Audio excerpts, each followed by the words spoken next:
You're listening to the Peer-to-Peer Academy podcast. I'm your host, Dr. Nick Bruns. During each episode, we'll draw back the curtain on in-depth medical conversations directly from your peers, the kind you won't hear at the clinic or the podium. It's ophthalmology and optometry unplugged.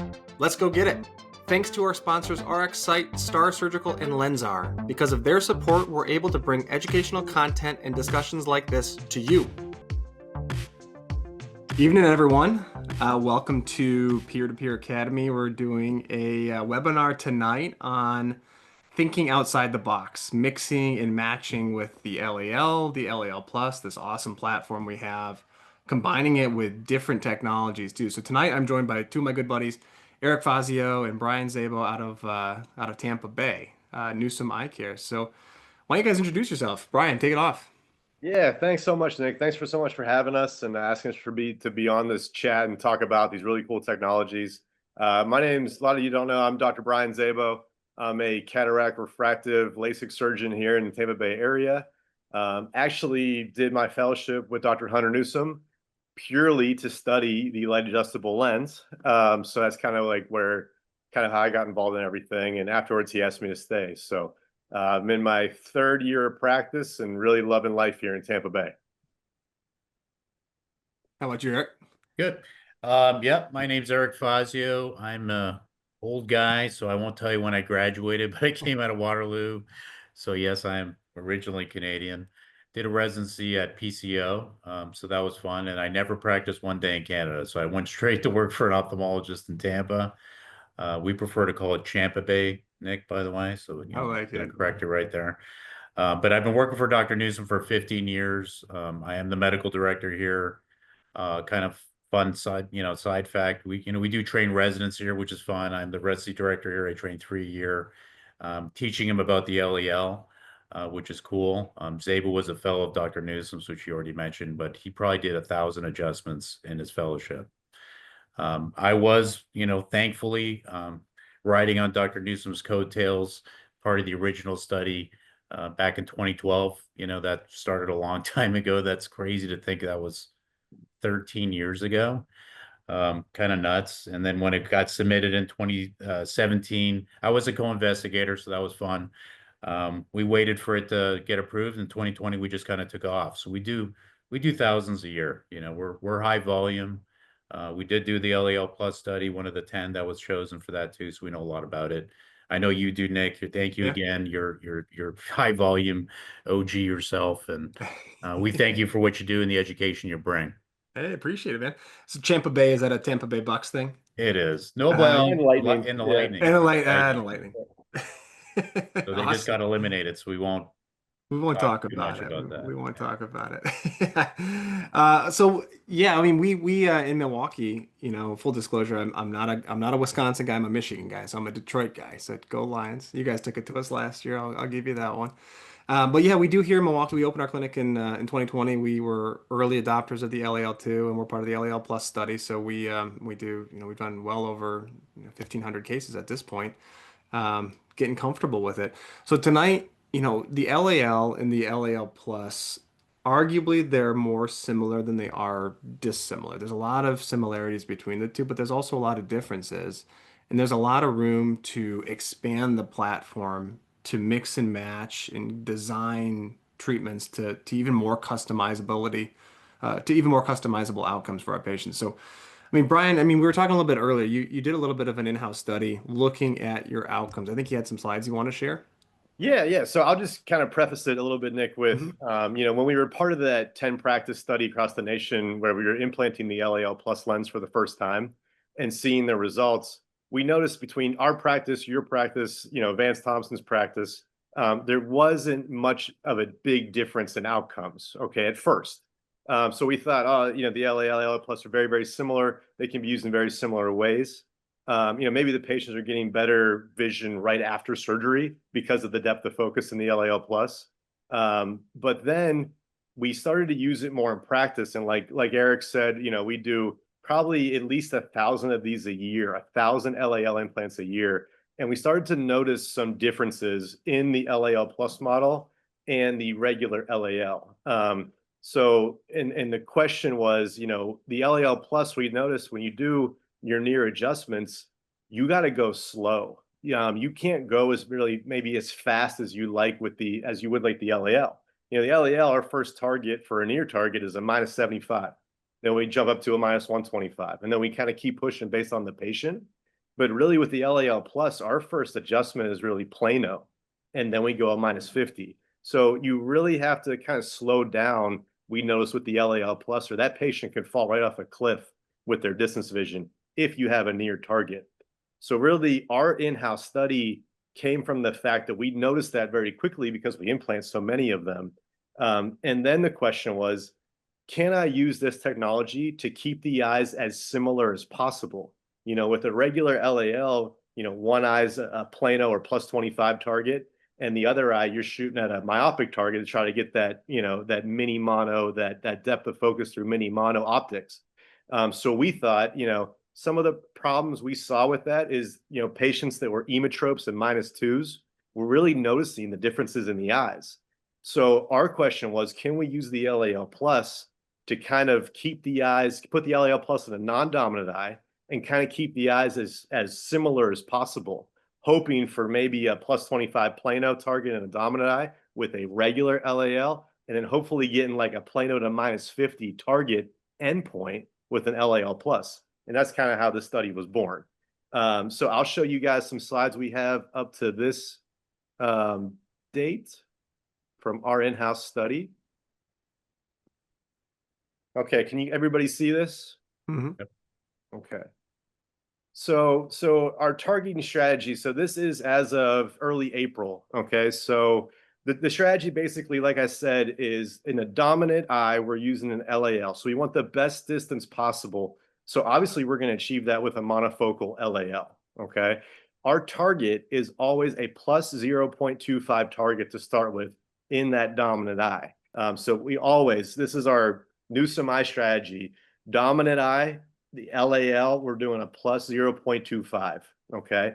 In the non-dominant eye, the first adjustment is always plano, okay? And the reason is, if you look at this graph I'm showing right here, so the red boxes are our dominant eye. So obviously everybody's a +0.25, okay? That's our target. But look at how many planos we locked in because they got J1 at plano with the LAL plus, okay? Mm-hmm. So out of the 20 eyes we did, about 5 of them never needed a myopic target, because immediately after a +25 in the dominant and a plano target in their non-dominant LAL plus eye, they were 2015 J1, okay? Without even delivering any myopia to that LAL plus eye. So our first adjustment in the reading eye is always plano. And then we move in half diopters, okay? So as you go down here, you guys can see my mouse okay? Yep. Mm-hmm.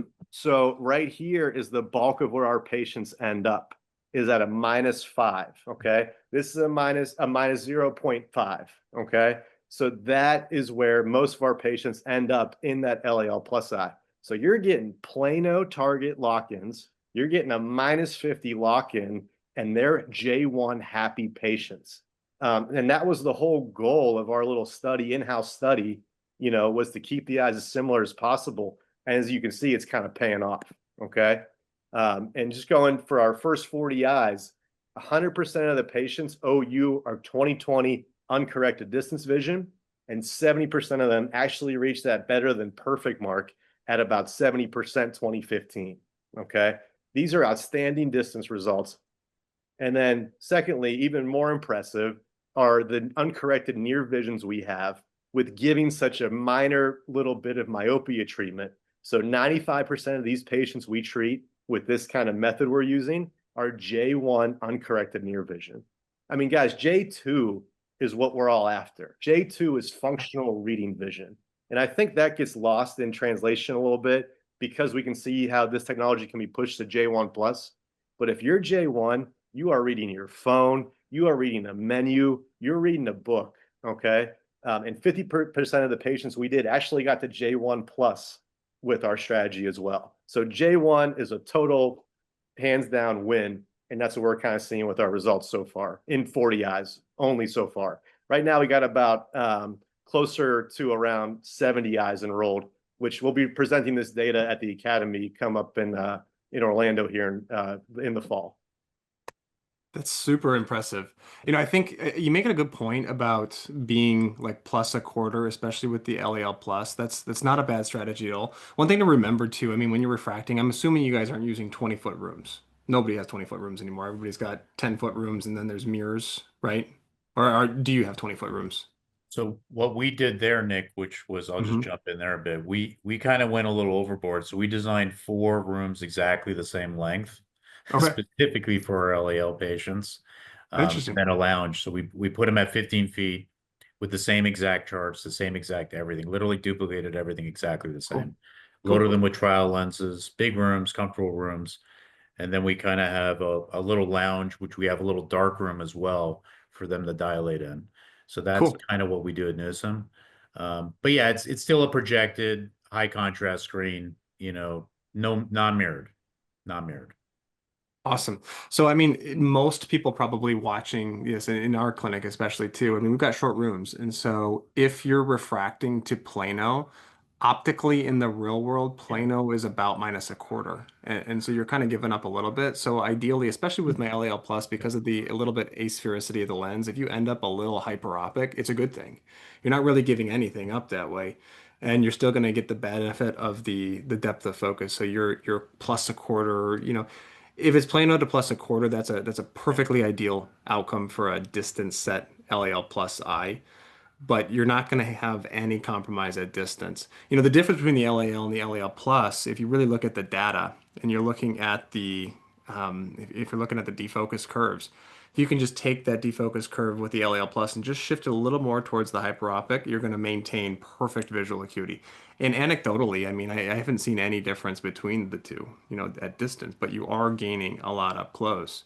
And I think, Brian, you mentioned the point about not having to give as much up in the non-dominant eye. That's exactly what we use it for. We're ending up at about. So what's your average target then? You said -1 for your LAL plus? No, I would say our average target is that -50.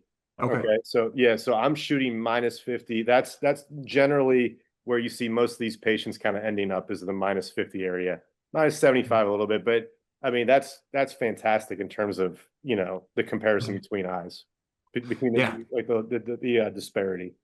I mean, because you've noticed when you push a patient, you keep pushing them more reading, they want more reading, they want to get to Hmm. J1 plus.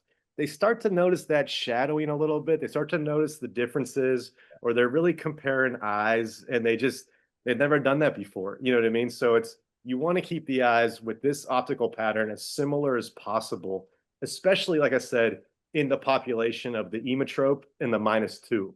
Okay. Hmm. A -6 or a +2, you're going to knock it out of the park with these patients. A monovision LAL patient, you're going to knock it out of the park, and any post-refractive. But this strategy with the dominant regular LAL, the non-dominant LAL plus, is really made for the virgin cornea or the maybe earlier cataract refractive lens exchange patient. That's awesome. I think, that's where we use it too. So if we've looked at our data and kind of how often we've used the LAL plus versus the LAL, and it is about 50-50 in our practice. We do the LAL plus in those virgin corneas, the corneas that a cornea that you would put in a depth of focus or you would consider putting in a multifocal, Exactly. 20/20 capable eyes. So that's how we use the LAL plus. Now, how do you guys determine eye dominance? Everybody's got a different test on how they do that. How do you do that? Uh, that can get to be a big stickler. I mean, Sure. I think you can look and probably find pretty good studies because this has been come up as an issue throughout, eternity in refractive cataract surgery or LASIK or what have you. Uh-huh. I do the good old Yeah. 2 feet center. We have this little logo, Newsom Eye logo that we put at the end of all rooms, and I just have them center it. And I'm watching really carefully, make sure they do it correctly. That's what I do. That's what I do. So that's also what I do in the consult as well. And then if push comes to shove, we are in Florida. Nick, a lot of people have guns.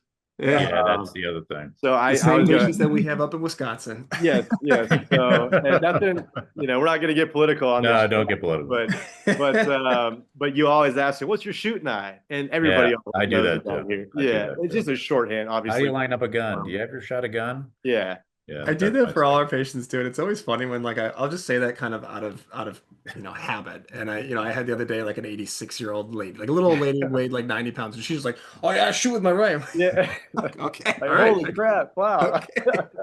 Hopefully How's I it don't mess shooting? this surgery up for you. Yeah. Wait till you have the patient pull a gun out of their purse. I had Yeah. someone Yeah, do that. that I had hasn't one do happened that yet, to me. I'm but like, what are you doing? Stop. that's how I do it too. And Eric, I mean Oh, the little God. circle thing, that's a lot of times how I do that as well. A question just came in, and a reminder to everybody watching, questions are awesome. We want to keep this interactive, so go ahead and type it into the chat box in the bottom, and we'll get to all the questions. First question, the study that you just talked about, your little in-house study, was it LAL in the dominant eye, LAL plus in the non-dominant, or was it LAL plus in both? It was no, it was a mixing. So it was all those patients were an LAL regular in their dominant eye for Okay. distance, and it was an LAL plus in the non-dominant eye. Okay. Second question, how often does it come up where patients' eye dominance switches? Do you get that? So yeah, actually I had to throw 2 patients out of the study just because they switched the eye dominance. Okay. Okay. And with those 2 patients though, the outcome OU was still 2015 J1, which is kind of hilarious how that happened. Which is great for us. I mean, now is that due to the lens? Is that due to a little bit of depth of focus in the other eye as well? With the regular LAL. So that's that does happen because you do sometimes. Faz, you can comment more to this. The dominant switch after cataract surgery, it does happen. It does, because that's sometimes when you see that bad cataract in one eye and the patient just kind of shifts that dominance and you're doing the test and it's just wrong. They just don't see well. What are you going to do? The cool thing with the LEL, like, we always try to target, hyperopic and go in one direction. I know there's been some thoughts on that, but we've always been successful with that technique. We can dig deeper into that if you'd like, because there's been some changes of thought process, I think, a little bit. But when you do that, you can retest dominance when both eyes have the cataracts out and kind of try to drive it that way as well. One of the other comments I want to make is you guys are making great points, but I try to dumb it down. And for some of the ODs in the audience, anyways, the way I try to think of LAL plus and LAL is kind of like near-centered bioaffinity contact lens of low power. Hmm. So it's going to do well at near. It's not perfect at near, but it's not killing your distance. And to your point, Nick, the way that it achieves power is just kind of slow power change gradient to the center. It's very gentle, so it really preserves a lot of distance vision. But let's be honest, too, it's also an extended depth of focus lens, period. So there are going to be those patients when you have that selection process, which again, we can drive into, that you got to be careful that if you put 2 of those in and you have not properly evaluated those patients' needs, you can get in trouble there. You can get in trouble with distance vision. Not often, we do a lot of bilateral pluses, to be honest. We again can dive into that, but I just want to kind of make that analogy for ODs that do kind of modified multifocal fits, where you do like a multifocal in one eye, but the Hmm. person's really picky at distance, so you put a regular monofocal in the other eye. That's kind of the way I try to explain it to other ODs so they're comfortable with it. It's very important to be comfortable with what you're doing, to be able to be that expert in the room and to talk to patients and get them comfortable. That's a good point. I mean, so full disclosure too, we don't do a lot of mixing matching in Milwaukee because I've observed that, and this is kind of the beauty of this platform is we can disagree and both be right. The Right. LAL and the LAL plus, I mean, the eye dominance does flip maybe 10% of the time. You've got Yep. patients who are they're ambidextrous. They can throw with their left Yep. hand and their right hand. And sometimes Mhm. they have no idea, their right eye might be the better of the seeing eyes because their cataract in the left eye is worse, but it turns Right. out that their left eye is actually their dominant. And so I don't always love committing, although we have done it and have done very well with it.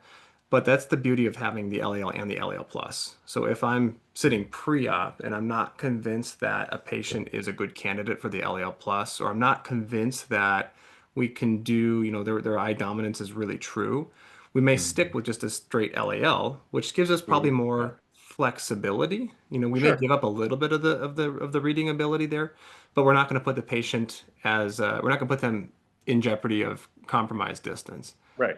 Right. So there And, is there is Yeah, several ways to look at it. Let's it is talk, let's there get is. in. oh, go Yeah, ahead, let's Nick. Go ahead. Go ahead, Nick. let's get into Yeah, the nitty-gritty. I mean, yeah. what would make a patient a candidate for an LAL plus versus an LAL versus a mix and match? How do you determine who is who? Yeah, so I mean, if we're strictly talking mix and match, so talking mixing, Mhm. so I'm, in Florida here, I'm seeing a lot of like the age range of, mid to late 50s to, 60s, a little bit earlier of a cataract. People in Florida, they're retired, they're playing a lot of pickleball and golf and tennis. They're very active cataract, age patients. Mhm. So therefore, in patients like that, that's who I'm kind of selecting. Obviously, always virgin corneas with an LAL plus. We are Mhm. not putting LAL pluses in any. I saw a question kind of come up in the chat. We are not putting any LAL pluses in any post-refractive eyes. So just like you said, Nick, we're treating it just like a multifocal or Mhm. an extended depth of focus. Okay, even if the Ks look good on topos, I am going regular LAL all day in post-refractive. But in those virgin corneas, where I'm studying a reading expectation of phone vision, and they're a very active individual, I'm mixing and matching. Okay. Because I'm loving where I'm kind of ending up, not taking the eyes apart from each other. Now, if I have virgin corneas and they're an avid reader and they're a CPA, they're a lawyer and they're still working and they're still doing everything, I'm going back bilateral pluses to try to get as much depth of focus as possible to get Mhm. them the best reading vision with an LAL, with a virgin cornea. LAL pluses OU all day. Okay. Obviously, any monovision patient, any post-refractive patient, we are still fully LAL regular all day long. That's how I approach it. I approach it more, are you post-refractive and what are your hobbies? Yeah, I think that's fair. One thing I always like to kind of reinforce too, with the straight LAL, you have the ability to add depth of focus Right. during the light You treatments, still have right? EDOF. Yep. Yep. Which, use that cautiously. Again, you Mhm. wouldn't want to do that in somebody who does have an irregular cornea, but just to Right. recap, it's the first treatment, you got to move in the myopic Yeah. direction to a target of -50 or more, and both Oh yeah. meridians have to steepen. And your delta's got to be 0.5. Right. Yeah, so if you're Definitely. doing those, if you're meeting those thresholds, you're going to get a little bit of a bump. It's Mhm. not quite as much as the asphericity or the depth of focus as the LEL plus, but it's something. So you still do Yeah. have ability to Oh do yeah. that, and just Yeah. be Big aware time. that you're doing that. I Yeah. talk to Yeah. docs all the time, and they're like, "Well, what happened here?" I'm like, "Oh, well, X, Y, and Z. You met all those three criteria. You Yep. did that. You should have done that." In You shouldn't hindsight, deliver that negative SA. Yeah. You should look at yeah, that topo a little bit more, pay attention to that Q value a little bit more. Yeah. Yep. exactly. So careful with that.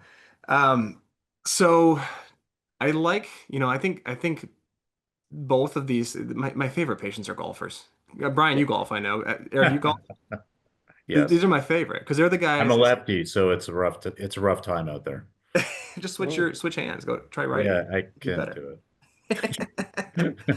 And I'm not Phil Mickelson, so yeah, Those are my favorite patients though, because those are the ones who, yeah, their demands are at a distance, right? They want to see their ball. yeah, They want to see their scorecard or their tracker or their watch, Mhm. and they're naturally competitive. So it ends up being a kind of a pissing match on the tee box. I can see the ball. Can you see the ball? Right. Right. And that's how we've got a lot of our patients. Wisconsin's got a lot of good golf, and you guys, I know, Yep. obviously have a lot of good golf down there. So those are my favorite. Yep. But the plus does well. yep, Do you guys ever consider pupil size in your LAL plus versus LAL? So we did Foz, what, maybe 2, 3 years ago, we were yeah. really We were measuring very pupils. militant We were about very that. Yeah, diligent with it. But then, as we kept moving along, we kept putting in smaller pupils. And right now, to be quite frank with you, at Newsome Eye, I mean, pupil size, we don't consider it much of an issue. You know what I mean? Obviously, if you're a pinpoint pupil, big Flomaxer, and it's just not going to work. We stay away from it. Mhm. But generally, I mean, yeah, we're not really measuring pupil size much anymore, Foz, yeah. correct? Well, yeah, I'm a process guy. I agree with Brian, but he knows me. So getting back to again your original question and then hitting on that. For us, Nick, we do a very formal lens questionnaire for candidacy, and then we do a thorough testing evaluation. I think again, we've kind of changed our thought process on that as well. We test them as much as we do any patient because we want to target them well. And we want to look at that surface to kind of determine a bit of candidacy and where's that cornea? Is it irregular? Did they forget they had refractive surgery? But one of the things I am looking at a little bit is that pupil, maybe a little more than the surgeons. And if I do see a crappy pupil, like, the poor dilator, Flomax, all those things, definitely, I'm going with the regular LAL. I avoid the plus in those cases. Yeah. Would there be a reason to think, I mean, as somebody who's not a great dilator, but they dilate enough, if they have a smaller pupil, you're going to catch more of that aspheric zone with the LAL plus, so their near vision theoretically should be better, right? It is, but what I you think so. what you're worried about, I mean, you can do it in the non-dominant, and as long as you have a patient that wants near vision, I guess. Hmm. So that again gets back to the questionnaire and just how do you talk to your patient? Because you have that patient that really wants, like your golfer, they could get a bit bothered by that disparity, or they can get a bit of a doubling effect I've noticed on occasion, or an embossed kind of 3D effect you'll hear. They typically neuroadapt to that, and you don't typically hear that after 3 months. That's the good news. It's pretty forgiving. That's just something that I've noticed, and that's getting a little nitty-gritty. I don't know if I would say that's always going to happen. That's just Hmm. something I tend to avoid and stick with the regular optic and just play it safe. It is playing it a bit safe, but that's what we do. Yeah. And I know just off the cuff, Nick, 'cause you told me to be off the cuff for this meeting. Yeah. I'm not really looking at, I'm putting this in regardless of pupil size. I know the outcomes we did. I know, I do all my own adjustments. I know how to, even if I don't see a little bit of a haptic, I know how to focus the LDD treatment. Just you look at the iris, get in focus, Yeah. push a little bit forward. You know what I mean? So get the iris out of focus. Yeah, and And to be we, clear, yeah, I don't exclude patients, of yeah, course. I just don't pick the plus sometimes in those patients. if they're We still do the extremists, for LAL. sure. Still do the Yeah. LAL. Yeah. Yeah.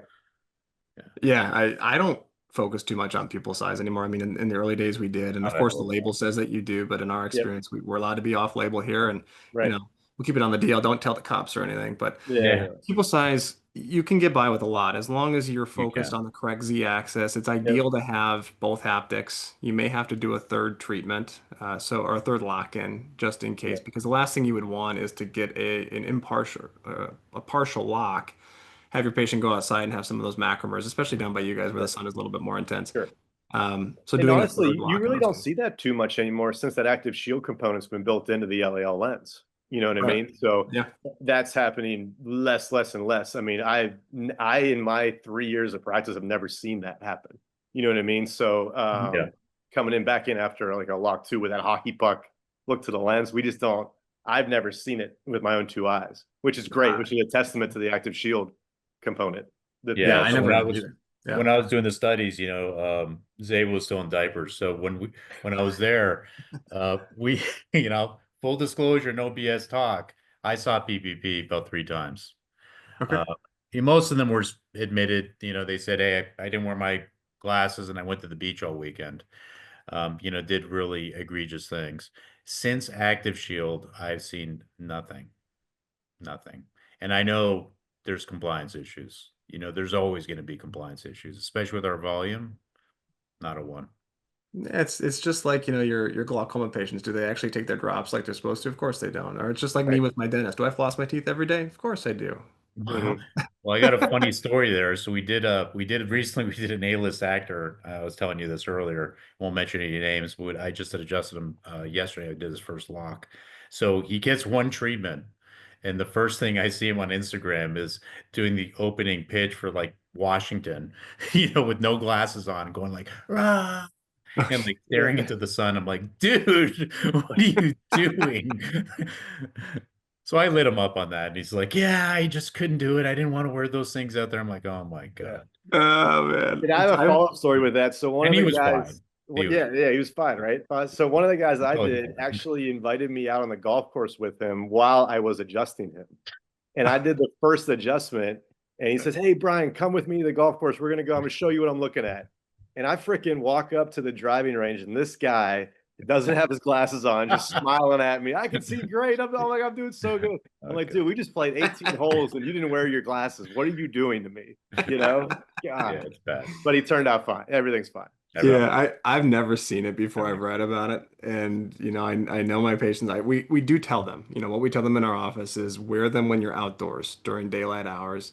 We want you to, and most of our patients are, they're naturally type A. They're a little bit neurotic. So they're like, oh my God, okay. Oh yeah. They don't have to have them on indoors. Right. I've never seen a problem. The active shield is really, really robust. There is a thought that it wears off. So I get the questions sometimes where can we delay treatments for 6 to 12 months? And I wouldn't do that because at some point that active shield is gonna wear off and then you're gonna have problems. So we always try to get through the treatment.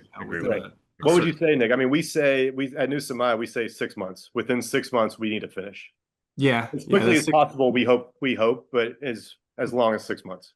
Yeah, we say 6 to 8 weeks is on average for a healthy, normal routine. Somebody who's like an RKI or just having a really rough time, or 6 months is kind of our at that point we want to get done. Right. And then the biggest problem in Florida, we get the snowbirds that come back and forth. So we're like, no, we're doing these adjustments before you go back up north. Like, know, so we'll fit you in every 3 days if you need to, in order to do that. Yep, we're just the opposite. I mean, we have the opposite snowbirds, but same thing. They're like, can we get this done and over with, by next week? And that's not how it works. Sure, we'd love to do that, but no, we can't squeeze them closer together. We can always extend them out. If you can go down to Florida, come back in a month, that's fine. We can that's fine, totally fine. Your glasses, but that's always not a problem. So for patients, naturally, like we just talked about, these patients tend to be kind of type A. For the patients who just keep wanting more and more reading, how do you counsel them? That was a question that just came through. How do you counsel them on the limits of physics, right? The laws that exist about near vision and compromise to the distance. How do you have that conversation? So I'll kind of answer this one, Foz, because like doing your own adjustments as the ophthalmologist, I see this all the time, and I'm very lucky to do all my adjustments because I'm setting the expectation to them every time we do an adjustment, not just at the consult before surgery. So, everybody thinks that this lens is adjustable, right? We could do anything with it. There's no limits to adjustability. There are limits to this lens, just like any other multifocal lens we use, monofocal, any toric lens we use. There are limits to this, to this technology, okay? When I go in there and I see a patient who's 20/20 and they're J1 and they're reading their cell phone when I walk in the room, okay? And they want more reading, but if I give them more reading, I'm going to drop their distance vision quite a bit. I tell them, hey, look, if you're my mom, you're my dad, you just read your cell phone for the last hour in the waiting room, we're done. Like, there are limits to this. I'm pretty brutally honest with the patient, just kind of like how I am here.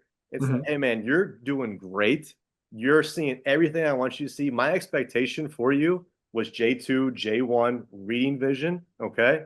And you're doing that. We're done. If I push you any further, I could fall off a cliff. I can make it worse.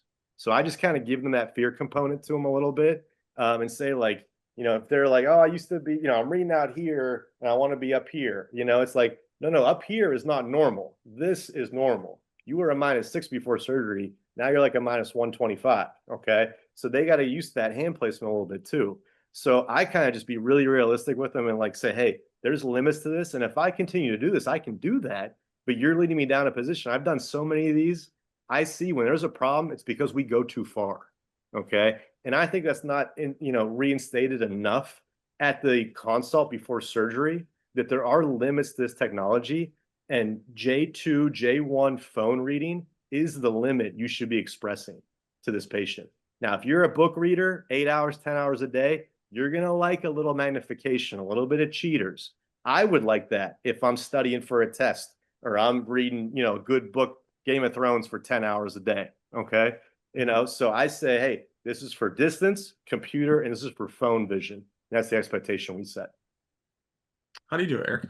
How's that conversation go for you? I mean, I think this brings up two really important things. Number one, Brian hits it on the head. He is a master communicator. I mean, I'm not trying to give this guy a big head, but he is. And Dr. Newsom is too. I'm blessed to work with these guys because they're just good communicators. And setting expectations is important when you're selling anything, whether it's LASIK, ICL, are excited. It really doesn't matter. You have to set expectations, and they do a great job at it. Like Brian is like, he'll give him real life examples like cell phones and all that, and he'll show them in the room, and then he's reinforcing it. So it's like, it's really easy. When I'm doing most of the work, that's got to be me.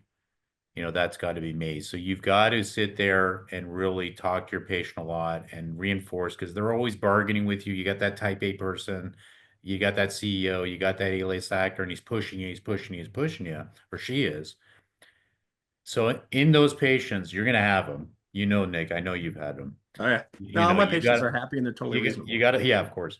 You got to stop. Yeah, come to And I would Wisconsin. say, okay, guess what we're doing? We're going to put a contact lens on your eye today. Dr. Szabo may not do that, but I will.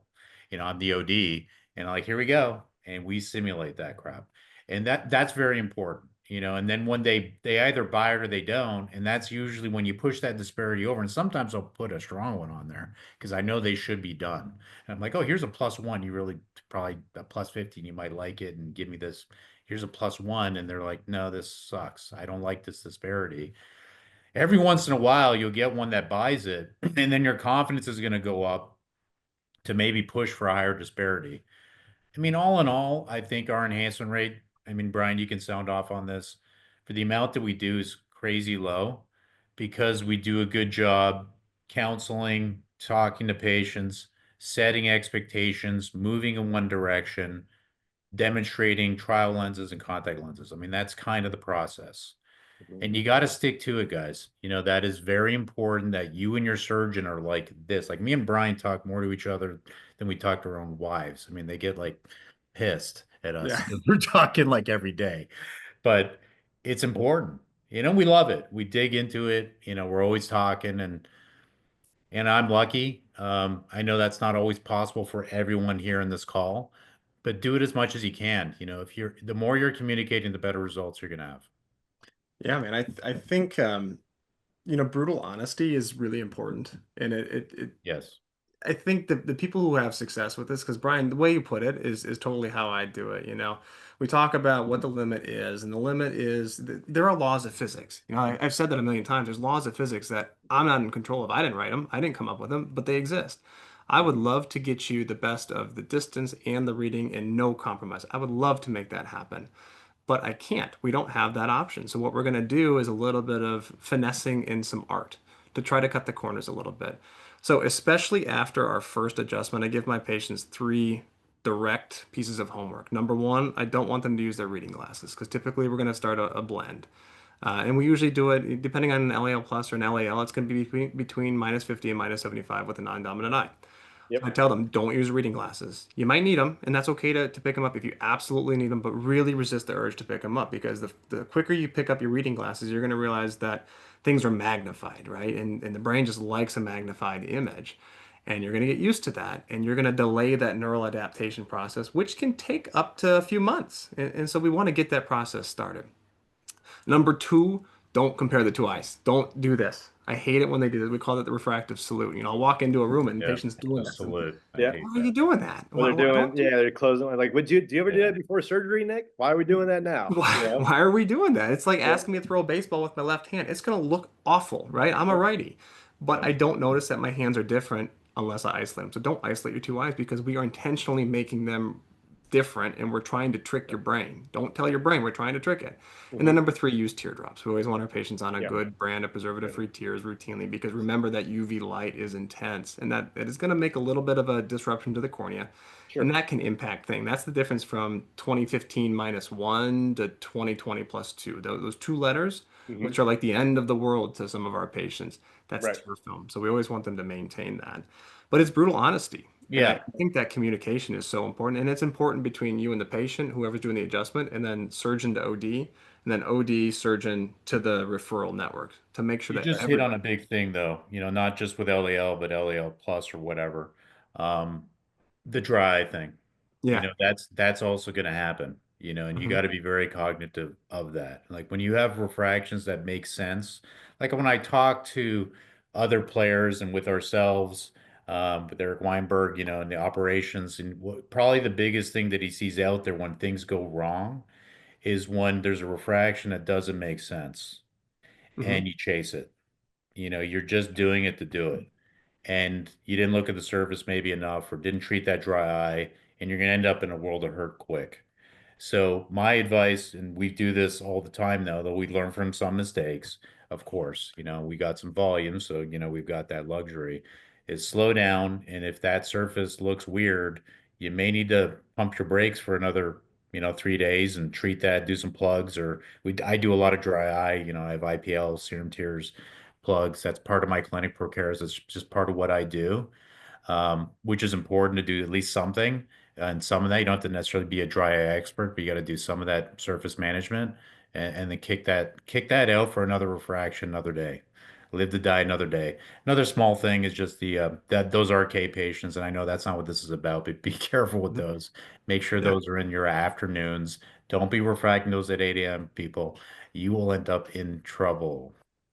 Yeah. And the Oh, other yeah. thing Try to get I those like, on the same time yeah, every day. Yes. yes. Yes. And the other thing I kind of want to touch on, because you guys are bringing up great points about variables, right? How do we eliminate all the variables before we do an adjustment? So the other thing I want to talk about is an early YAG. Okay. Oh, There yeah. are so many of my surgeon colleagues that I do calls with, and hey, this patient isn't where they want to be, or hey, I'm having a problem. And one of my first questions always is like, have you yagged it yet? And they're like, well, no. And I'm like, why are we so afraid to yag these patients? You want to get rid of the variables while you're doing adjustments. So hell, if they scar a little early, I'm taking them right downstairs and I'm doing the yag. Okay. And I'm taking that variable away. I'm giving them some time away. I'm gonna have them come back and we're gonna start adjusting again. And the reason most of the surgeons will tell me I haven't yagged, they say because I'm thinking about taking it out. And most of the time it's after locks. And I'm like, guys, have you guys ever took one of these lenses out after you've locked it in? It literally becomes like a piece of glass. Yeah. It's very difficult to cut.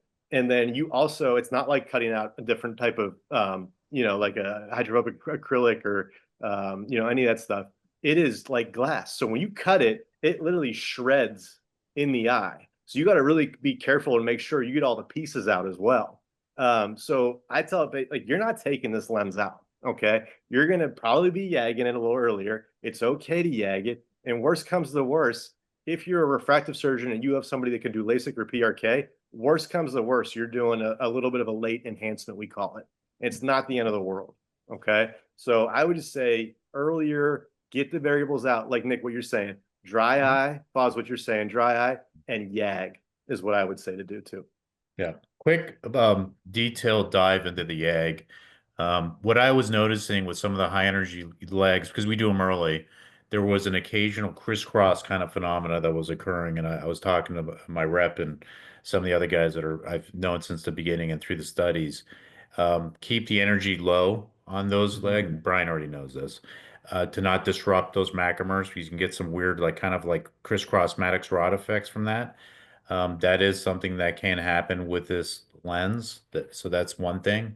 And again, yeah, don't be afraid of it, because, 33% of effective, lens positions produce refractive errors, right? So if you do have a YAG later and that lens moves a little, remember it's kind of thick and that thing vaults a little anterior or posteriorly, you're just introducing error you can no longer adjust.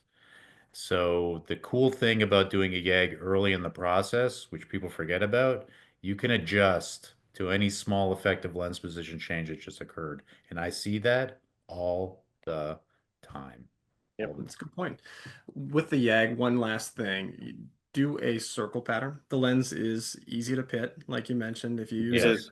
yeah, it is easy to pit. It's the silicone nature of it. So you would want to use a circle or an omega. You wouldn't want to do a cruciate, Yes. because then you could pit the center part of the optic. I've Correct. seen that done before too. Yeah. Not by my surgeon, but outside. And at that point, that lens is hard to get out, especially with an open capsule. Good Oh luck. yeah. Yeah. So better know how to use a excimer a little bit after. Yeah. So that's all. That's all. So let's get to some of the questions too. So we had Yeah. one Good. question about, let's say a patient had an LAL in the non-dominant eye. What would you do with the dominant as the second surgery? Would you put an LAL plus in the non-dominant or in the dominant eye in that case? Yeah. So it all depends on what the expectation was at the consult, right? And what the topos look like. Are they post refractive? All that good stuff. So a lot of it goes into it, and we're looking at all this before we make our patient selection. So say, I would go back and look and to see where we're at before picking an LAL or an LAL plus for that second eye. And I would just see where the patient was at, kind of like where we wanted to be with our expectation and well our measurements look like before deciding on that second lens. What about you, Eric? Any thoughts? LAL. I don't think I'm going to mix match that way. I don't think I would either. Yeah. Honestly, when I think about it, I don't. Yeah, I think having the optics the same, especially if you're going for a Yes. distance eye, I would just stick with an LAL. I don't think there's any advantage to doing an LAL plus in that case. Okay. How about this? So, patient with a really high near demand. Have you ever done a bilateral myopic target? And would you use an LAL plus, LAL, mix and match? So this just happened to me. It was a lady, very particular lady. She designs airport blueprints. So she designs the airport lounges and the mechanisms people use to walk around. So she's looking at blueprints all freaking day long. Okay. So the other problem was she had bilateral epiretinal membranes. Okay. So, we initially said, I know you want reading. Let me get you distance first. Let me get you distance in one eye and the other eye, a little bit more reading. And let's just kind of go from there and see. Okay. And of course, she wanted both eyes near. So we did, she started out as like a minus maybe like 150 before surgery, bilateral ERMs. We put LAL regulars in both eyes because of the ERMs. Okay. And then eventually we got her to like a minus 150 in both eyes. And she loved it because she didn't mind wearing glasses in the distance. So it was the strangest thing I've ever been a part of in terms of the LAL because she was so particular. And there was some variables there I didn't really like. It'd be a lot better if it was just a normal, perfect eye. But those ERMs really threw me off. If those ERMs weren't there, I don't know if I would have chosen LAL. You know what I mean? So for that bilateral reading that she really, really wanted. But we got her at minus 150 and she's happy as a clam in both eyes. Loving it. Yeah, so we've had a couple patients like this where they've done bilateral myopic, and the cool part about this is that they can change their mind. And, they go into this thinking that I want distance, and then they realize, actually, maybe somebody who's a little bit older, they do a lot of reading, they're not really active, and actually most of my life is up close. So what I typically will do, if I knew that beforehand, I'd go with an LAL plus, so you could potentially surprise them with the amount of distance that they could achieve without glasses on. What if they had bilateral ERMs?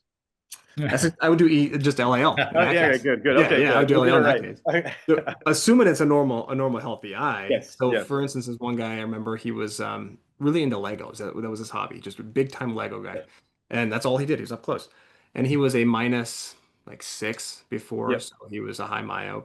And we did bilateral LAL pluses. He was a healthy dude. No problems with his eyes.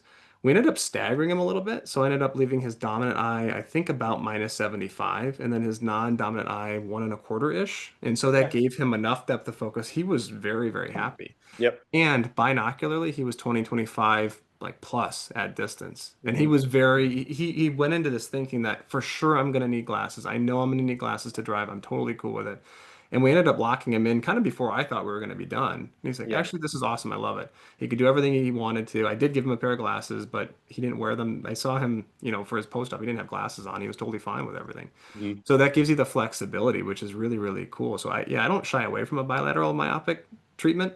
I do warn them, and I make sure that they're properly educated, and I'm brutally honest with them that, hey, you might need glasses to pass your driver's test. That might happen, depending on what your goals are, but we can do this. And usually I would stagger them just to try to give them a little bit more depth of focus. And I'm sure, Nick, you started out with them being distance targets, right? Or and you kind of worked your way down. So always, regardless of what the patient wants, we're starting them plano to a little bit of hyperopic, when we pick the lens for surgery.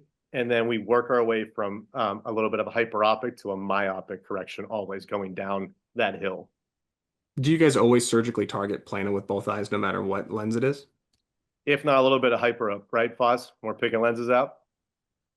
Yeah, we played with that a bit. We ended up back at a little bit of hyperopia. It just gives us the best optical results, and at least in our experience. Same with us. Yeah, we don't get too cute with myopic targets. We'd rather be a little bit on the plus side. It serves a couple purposes. Number one, you're moving in the myopic direction, so you can kind of more equally control the macromers to move in that direction, Yep. but it does give the patients at least a sense of what they have. We're always prioritizing distance when we talk about this for most patients, and so they Yeah. understand what the distance is. Then you give them the ability. So there's a psychological side to this too. The ad, you get them the ability to read, so that every step of the way they actually see the magic. Yep. It's kind of part of the sales component of this, I think. But Yeah. we Right. found, I mean, we've never really gotten too cute with mixing and matching the target, Mhm. whether or not we mix and match. And Nick, that brings up a good point too. So I know Mitch Jackson and Hunter talk to me about this all the time, where you kind of like to give them a little hyperopia so the lens isn't just quite perfect before your first adjustment, and you get Yeah. that We talk wow about that factor, all the time. with Yep. that patient on the first adjustment.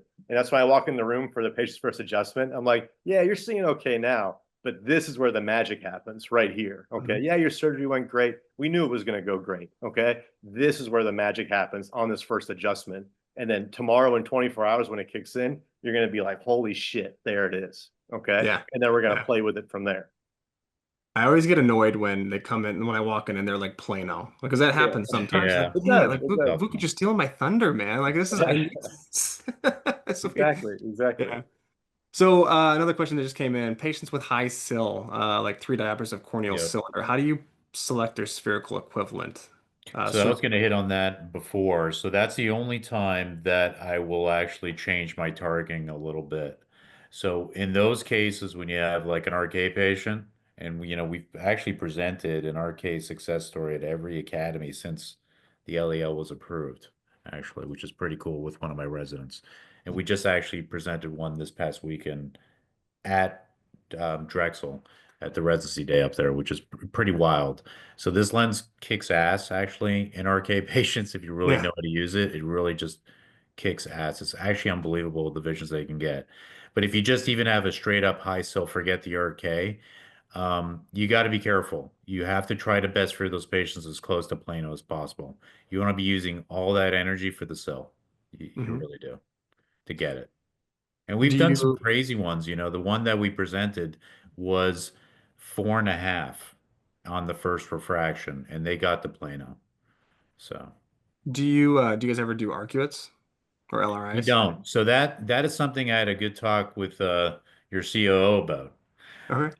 We're not a big LRI fans. We did it back in the day. We're not big fans of that. He's talking about some exciting things I don't think I'll talk about here. But that's not something we've had to do, and we've done some pretty crazy cases. Hmm. And we just kind of gotten lucky on a lot of these. Um, like with RK, that's out anyway. But even Yeah. on a Virgin Eye, we don't tend to do the LRIs don't tend to be that stable as people think. And I've got a lot of many decades of experience with them actually. They can change, and that's not a good thing when you're looking for precision, at least in my experience. So, And that brings up another point, in terms of if there is, you have that big patient with that big astigmatism and you're pushing like plus 350 or like a plus 4, the limits kind of the tech, you always have a late enhancement with you. yeah, Okay. In the bag. yeah, If that's why, this lens, yes, it's adjustable. Yes, it cuts down on your IOL enhancements greatly, like significantly more than any other kind of lens. But there are times when, hey, there's a little residual SIL because this patient's eye was very football shaped, okay, to begin with. And we could just do as much as you can with the LAL, and then we'll do the rest on the cornea, which Yeah. isn't a big issue. So we're more so that way than we are yeah, LRIs if we have residual. yep. Yeah, so we don't have a LASIK suite in-house, so we would have to go out of the clinic.